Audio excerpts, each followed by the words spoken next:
What's up everybody, welcome to Money Management channel. My name is Andrei and today I'm gonna be doing an update on MMTLP and FINRA saga. I got the cash in the bag, stadium packed. Born a rock star in this life, gonna live it up. And for today's video, guys, I have several quite interesting news. First of all, I will show you extremely weird actions that were made by George Palikaras within just last 24 hours.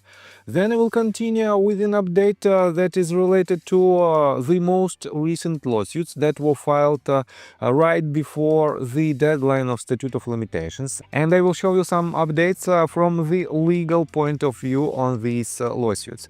On top of that, guys, I will show you very important update from Scott Roth in regards to his litigation. So, and before we dive deep into all of this, guys, please hit the like button for YouTube algorithm and drop me a line in the comment section if you think my videos are valuable for you.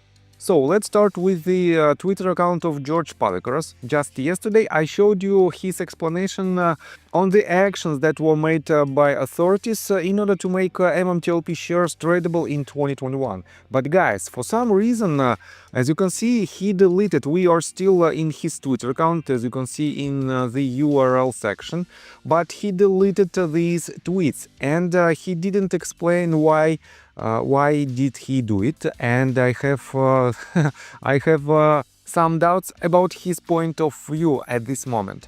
On top of that, let me show you that Frank Ness in his blog, he wrote an article that is based on the George Palikaras tweet that he deleted just several hours ago. And here you can read this article, this basically part of the tweets that is related to Virtu Financials. In my opinion, guys, George Palikaras deleted it because Doug Sifu contacted him and he potentially told him about the consequences that might be implemented if George Palikaras doesn't delete these posts.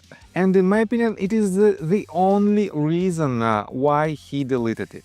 So, let me show you another update. Let me remind you that we have several new lawsuits that were filed just within the last several days. And I have to admit that these lawsuits are quite similar one to another. But let me show you this. Paul T. wrote this tweet on December 11th and he reposted the link to my video and he wrote 5 new MMTLP lawsuits filed. What's next? It is my title, and I have to admit that some people think that these lawsuits were filed with the help of Mark Basile. And guys, I clearly stated that Mark is not a lawyer in this lawsuit, and here's his clear explanation. I have not been involved at all in any filing other than Unattraded Trade Station filing. This is just another baseless accusation alleged by minions because they have to blame someone. They keep developing talking points to try to discredit our firm's action and clients. Read through it. And guys, he also added this. Let me show you. Yes, Paul T. wrote, his law firm is not helping them. His means Mark Basile's law firm. And here is Mark tweet. That's 100% correct, Paul. If we wanted to, we could have expanded the defendant pool in the trade station proposed amended complaint. We didn't. And guys, I have to admit that for me it wasn't a question, and it is not a question that Mark is not a part of these lawsuits. You can see it by yourself. By clicking these links, you can find in the docket itself, at the very bottom, you can see that these lawsuits were filed as pro se. This means it was filed without any help of professional attorneys, and all of these lawsuits were filed like this. That is why, guys, please do not do any allegations and do not blame Mark Basile because of this. So, and let me show you the most important update of today's video. Scott Roth published this tweet just several hours ago and he wrote, FINRA's Jessica Robertson states on December 22nd of 2022 that just one member of FINRA did a trade in MMTLP and needed a symbol. In other words, under 6622, the crosshairs align with SCHWAB and GTS because on July 31st of 2021, MMTLP miraculously showed up in a SCHWAB index fund months before it started trading in October of 2021. And guys, I covered this in one of my videos, and this information was found, I guess, almost a year ago, if I remember it correct, but let me quote you further. All these people clutching their pearls about what Palikaras and MMAT did prior need to look at this from the lens of what hold GTS and SCHWAB had on FINRA. This was reported as one trade, maybe the 50,000 plus shares of MMTLP that showed up in the index fund probably, and the MMTLP ticker was launched. It's also breathtaking that people are arguing that FINRA's approved corporate actions somehow made crystal clear that trading was going to end with plenty of notice on December the 8th of 2022. This level of sophistry and history rewriting is easily incinerated by one simple irrefutable fact. If that was the case, why did FINRA have to claim an extraordinary event and break the glass for the hedge fund SCHWAB, Fidelity, Mellon Bank, Virtu, Saving U3 Halt, when all they had to do was nothing and pick up the pieces on December the 9th of 2022? This is a part of appendix section in my fight with SCHWAB and may explain why I was allowed to amend my lawsuit to a cleaner, better version. And he added this screenshot, let me quote you this. Appendix K. It is dated September 29th of 2022. We have zero jurisdiction over QSIP and any of the requests they receive to review when or when not to issue a QSIP. The symbol MMTLP was set up for trade reporting purposes. One of our member firms had a trade to report, and per our rules, in order to report the trade, they need a symbol, C6622 transaction reporting.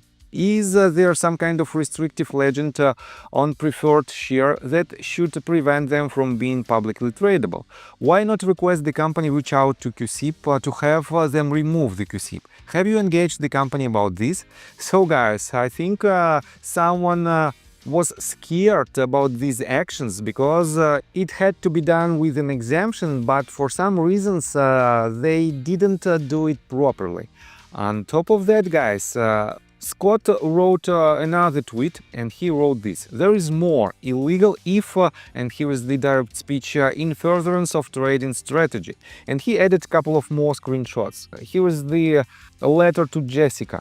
Reading through 6622, there are two sections that seem to have relevance. Section 8. All members shall report as soon as practicable to the Market Regulation Department on Form T last sale reports of transaction in OTC equity securities or restricted equity securities for which electronic submission to the OTC reporting facility is not possible.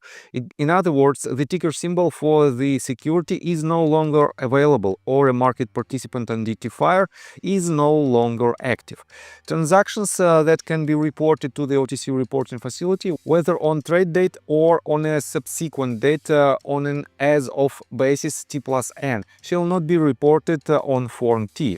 The condition of the ticker symbol for security seems like it applies. TRCH was deleted June 28, 2021. However, according to the OCC memo for number 48904 that I sent to you, the option TRCH1 became MMAT1 with the underline and MMAT.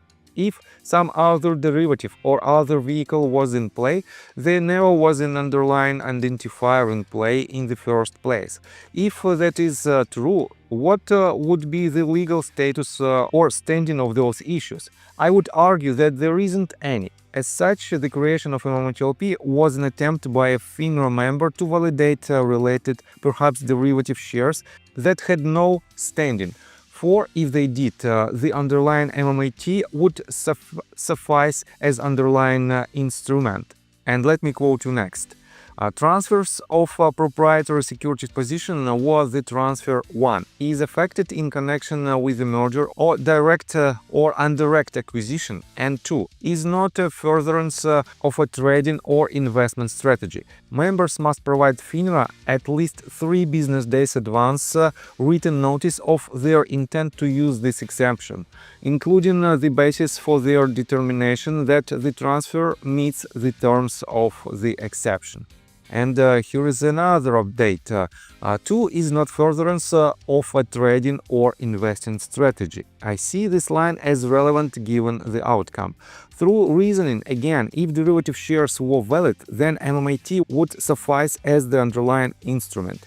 As it appears that MMAT was not suffice, the trade by the FINRA member caused the creation of an underlying symbol that should not have any standing or relationship with the series preferred A shares. It appears to me that the cause to create MMTLP indeed violates the exception rule provided in E to C, is not in furtherance of a trading or investing strategy. The evidence suggests that the trading in MMTLP has placed derivative shares in the market that are being used to strategically suppress the price of MMAT. Essentially, the trading of MMTLP and MMAT acts like a currency exchange. At this point in time, the exchange rate is 2.29 for 1, and much higher if the entity selling MMTLP is relieving themselves of their obligation as a short shareholder, or worse, a naked shareholder. Thank you again. So guys, definitely it is a very important evidence that at one point in time in 2021, FINRA was the initiator of the appearance MMTLP shares as the publicly tradable shares. And this is the evidence of this, and that is why, guys, Scott Trott's lawsuit has a lot of grounds, at least at this point. And guys, in my opinion, Scott has quite high chances to succeed. And on top of that, guys, don't forget about the lawsuit that was filed by Daniel. Daniel also has a lot of grounds in his lawsuit, and he uses different paths than, for example, Scott uses in his case. That is why, guys, our chances pretty much doubled at this point. And that's why, guys, stay tuned. And guys, let me tell you my personal story. I have a wife and 2 children aged 11 and 15, as well as a small dog. After 30 years of living in Russia near the Baikal Lake, we decided to move. Now we reside in Serbia. Although I don't own any MMTLP shares, I invest a lot of time creating daily MMTLP videos. I have been doing this every day without days off and holidays for more than 1.5 years. Now I wish to buy back this time from my family, from my children. We've agreed that I will ask the MMTLP community to support me, and I will give all the money to the children. Therefore, if you believe that I am providing useful content for you and wish to support me, you can join my Patreon account. For $5 a month, I will add your name to my list of supporters if you wish. Thank you in advance. The link you can find in the description below. So, I think that's all information that I want to provide you. If you like my video, please hit the like button and subscribe to my channel, and see you guys and girls next time. Bye! I got the cash in the bag, stadium packed. Born a rock star in this life, gone live it up on the attack. Baby, I'm bad.